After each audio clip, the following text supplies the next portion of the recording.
One of the things that I treasure is that it started with a mantra early on of safety, security is absolutely primary to our mission. And that's an inbred part of our culture, which has remained in the 40 years since. All lines on deck. All lines on deck on the stern deck. 0.6 headwind. We need a team on board every ship that is highly trained and attuned to what the issues are, that executes our policies and procedures above and beyond compliance. Well, here I am entering the main mission simulator, Star Center in Dania Beach, Florida, one of the most advanced maritime training facilities in the world. For us, when we are in the simulations, it's like we are on the ship. We act the same way, we communicate the same way. We have to do the same things on the simulator as we have to do on the ship. This is not a video game. So we practice all the bridge procedures that we normally have. We have a pre-arrival briefing where the whole bridge team that's going to be participating in the arrival discuss what we're going to be doing, how the maneuver is going to be conducted. We do the same thing before every departure on every ship departing every port.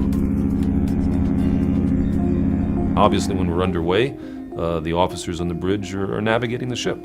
The most junior officer in the bridge is responsible for manually plotting positions on that paper chart. And he's using or she's using traditional methods of determining your position, even though the same thing is happening automatically on electronic charts. So we think that's a good balance, and it keeps some of the most important skill sets of our profession as navigators alive and well.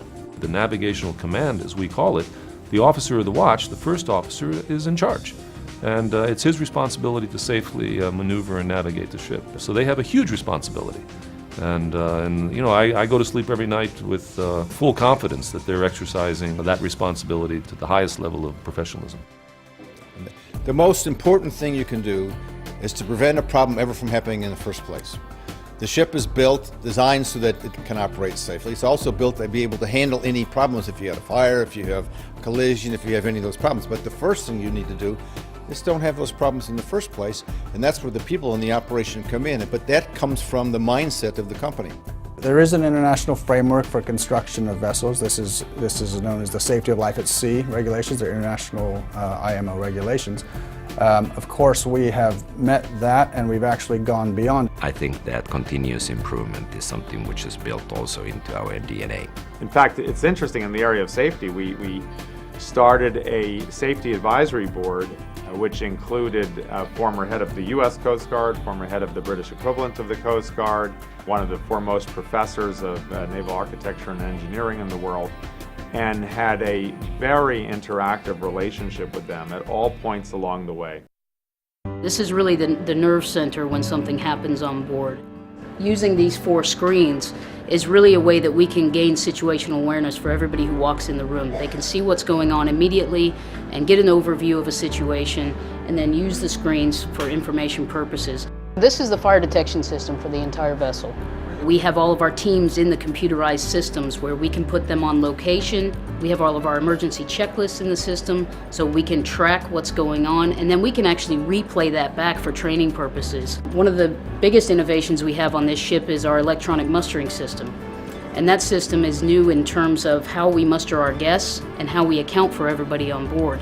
And we do that using small PDAs where we can scan their CPAS cards, and in the safety center here we can actually monitor the progress of mustering. We're really on the cutting edge of safety here, and what we plan to do is also take a lot of this technology and put it retroactively into our current fleet, because we're finding and learning so many new things and so much innovations in terms of safety here that we really want to translate that back not only to our fleet, but we're being very open and very transparent with the entire industry.